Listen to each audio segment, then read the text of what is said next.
This is episode 229 of Zen and the Art of Real Estate Investing with my return guest, Gabe DaSilva.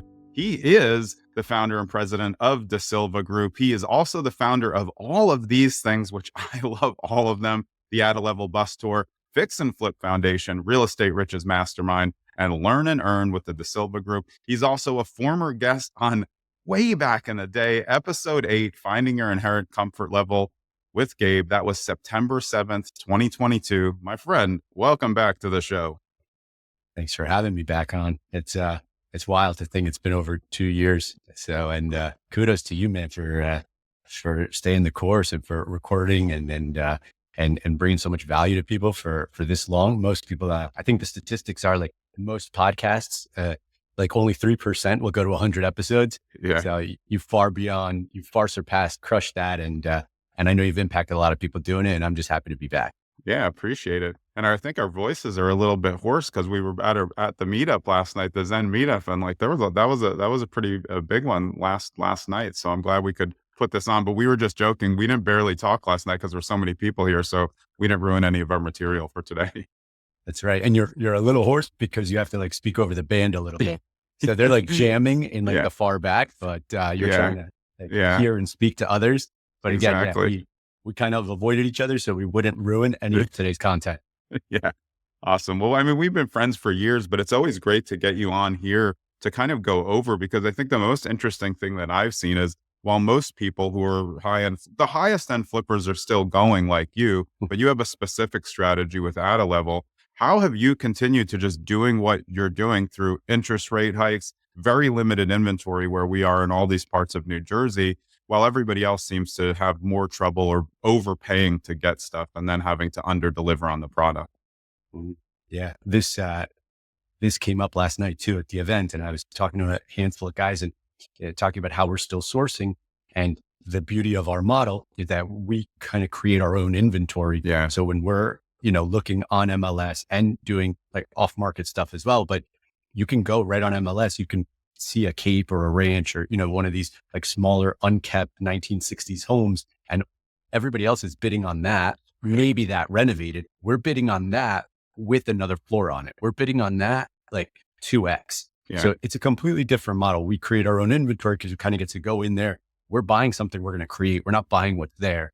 And so that's been true of this model for whatever it is, like 8 years now that we've been doing it. So we never run out of deal flow. So you're building yourself a waiting list for flipped properties. You probably have that already. You have mailing list. Obviously, your wife, Amanda, who's the agent who lists them all, she's unbelievable. So you guys have a system where there's already people waiting for the project. So you don't really have to rely on, like Zillow and the MLS, which of course it helps. Syndication helps. You'll get some new people, but you have people in line waiting, right? Of course, and as much as I poo-poo Zillow, because most of what they do is just nonsense, they did roll out a Zillow Builder, like a premium account where we can pre-list our properties.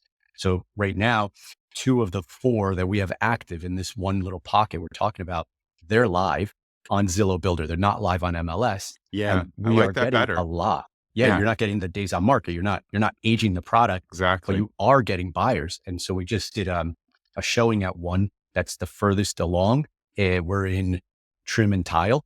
So that house, we took 6 couples through that house last weekend. Wow, amazing.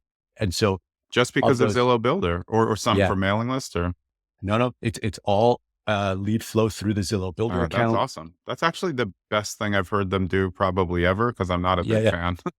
They took it down. So they had it many years ago, and for whatever reason, it was like an effort and a program that they just tabled, and they brought it back. And so we jumped in and did it. And like, let's say of those 6 people that saw the house, they're not our buyers. That's fine. We got them to temp check our ask.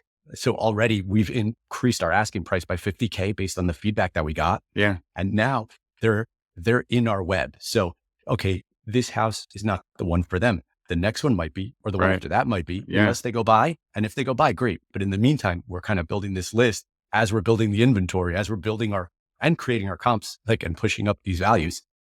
I mean, that's like a genius solution, because the thing that I hate when I look on the MLS for new builds is when the half builds go up early. Like, of course, they're trying to sell it, but like you're novice. Like if I have someone who's looking for 2 million, they don't have the vision, or you're looking at, just, pictures that have been created in CAD or something. And you're just like, then you show up thinking they think there's a bathroom and there's nothing there. It's gutted. It's like a Stud. very hard thing to do. You have to be like honest about it. What are the most important things that you're looking for in an ADA level in terms of the foundational support to know that you can put on another level? If someone's not as experienced as you and they're just going to walk a home, obviously they need to get in the basement. But Mhm. that's really what I think I would be most worried about. Can I put another level on here? What do I need to know? Yeah.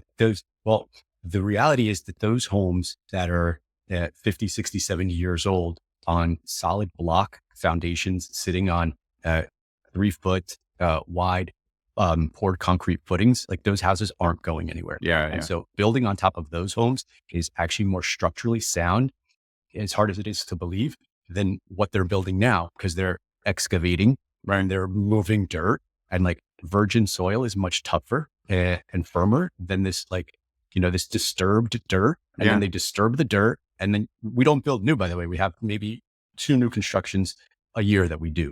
I prefer to work with the old structure, the old foundation. It's proven. It's yeah, not going anywhere.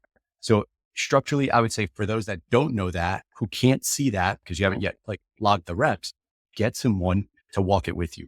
Get a mason or a civil engineer, pay them $250 for the hour and have them meet you at the house. And they'll yeah. tell you with enough confidence that you can move forward and write an offer that this is or isn't a fit. An architect will do that too, but yeah, just be willing to pay somebody who has the expertise to walk the house with you. Yeah, and based on what you said before, that $250 for the hour could help you understand what your real ARV is so that you can bid more than the other people who you said they're just going to want to live in a cape and do a renovation, which is very limited scale for what they're doing. And they don't need the scale because they're going to live there. So you have to figure out what your out number is to give yourself enough leeway to, be safe in the process.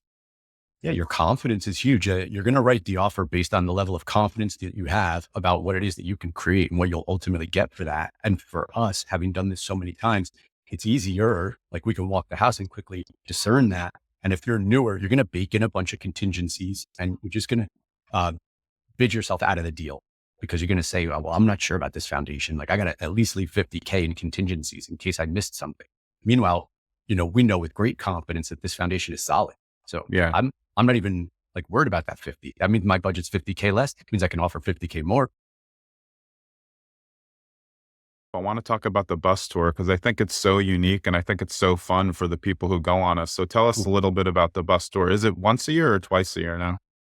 Twice a year. Yeah. We do a spring and a fall session, and we load up a bus at our office, and we'll take 55 or so people, and we'll hit 4 projects in varying stages of completion throughout the course of a day.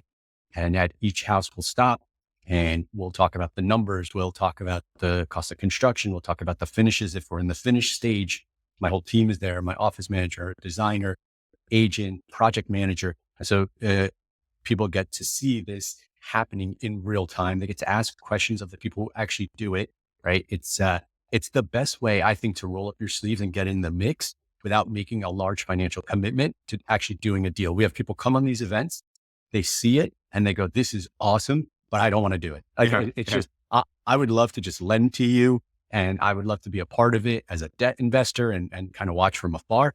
We have others that come and are like, this is amazing. And they quit their jobs and they go full time. So we have all ends of the spectrum. I've been doing it for probably maybe 5-6 years. And I've got students that have come through that were on the very first or second bus tour that have now done 5, 6, 7 projects, have quit their jobs, have moved into better towns. It's just amazing what this thing has grown into.